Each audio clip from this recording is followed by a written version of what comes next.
Peer পদ্ধতি দিয়ে জামায়াত ইসলামের ভূমিকা এবং যারা ৮৬ সালে ৯৬ সালে বিভিন্ন ভাবে শুধু আমাদেরকে অসহযোগিতা করে নাই, পুরো জাতিকে অসহযোগিতা করেছে এবং হাসিনাকে টিকিয়ে রাখার স্বার্থে তাদের সঙ্গে থেকে জাতীয় পেশা হিসাবে আত্মস্বীকৃত পেশা হিসাবে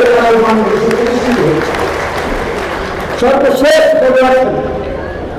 এই যে ১৭ বছর একটি ইসলামী শাসনতন্ত্র আন্দোলন চরমনের পীর বলে পীর নয় ভক্ত তারা মুসলিমদের সাহিত্য দিয়েছিল। এমন কোন প্রণালী ফাঁকা ছিল না, তারা এই বাংলাদেশের ইতিহাসকে কলঙ্কিত করে দেয়। ২০১৪ নির্বাচন বলেন, ২০১৮ নির্বাচন বলেন, ২০২৪ নির্বাচন বলে হাসিনাকে সহযোগিতা করে হাসিনার সাহিত্য ভঙ্গ করার ক্ষেত্রে এই চরমনের বিল, এই ইসলামী শাসনতন্ত্র আন্দোলন, এই ফাঁকা মার্কা ছিল বাংলাদেশের মানুষের আরেকটা জাতীয় বেদনা হিসাবে। তাহলে তারা আজকে নির্বাচনের বিরুদ্ধে যে আন্দোলনটা করছে, ১৭ বছর যখন লড়াই করেছে, সংগ্রাম করেছে, তখন তো আমরা এই পাকা বাংলাকে খুঁজে পাই নাই।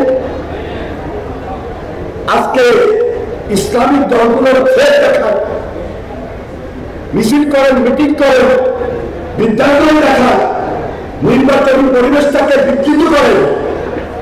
এই পরিবেশ থেকে বাইরে করবে ঐক্যই হল শক্তি, শুধু ঐক্য যেটি জীবনের প্রদান করার চেষ্টা করেছে ইস্পাত কঠিন বিরক্ত। এই ঐক্য যে আমাদের ডুপ্লিকেট তাই বাংলাদেশে আমরা প্রতিষ্ঠিত করতে চাই। আমাদের ভারপ্রাপ্ত চেয়ারম্যান জনাব তারেক রহমান ইদানিংকালে বা প্রায়শ এই কথাটি বারবার উচ্চারণ করছেন যে দলের নাম ব্যবহার করে ব্যক্তি স্বার্থ হাসিল করতে দেব না। অনেকে আমরা লক্ষ্য করেছি ৫ তারিখের পর ব্যক্তি স্বার্থ হাসিল করা মনে একটা প্রতিযোগিতা নেমে করেছেন, দলের নাম ব্যবহার করছেন। আজকে আবারও বলে দিচ্ছি,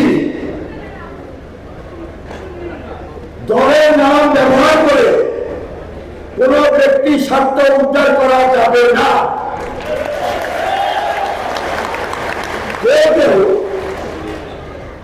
অনেক সময় টেন্ডার প্রক্রিয়ার সঙ্গে জড়িত হতে চান অথবা জড়িত হয়েছেন,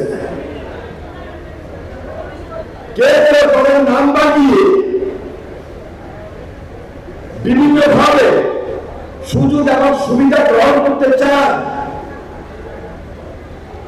খুব এলাকা, খুব সতর্ক এবং সজাগ থাকতে হবে। তাই রহমান যে কথাটি স্মরণ করিয়ে দিয়েছেন, এটা বাস্তবে আমরা এই লক্ষ্মীপুর জেলায় সংগ্রামে যারা কাউন্সিলর, যারা ডেলিগেট, যারা নেতৃস্থানীয়, তাদেরকে স্মরণে রেখে আগামীকাল থেকে প্রত্যেকটা স্টেপ গ্রহণ করতে হবে, বিশেষ করে আগামী নির্বাচন পর্যন্ত।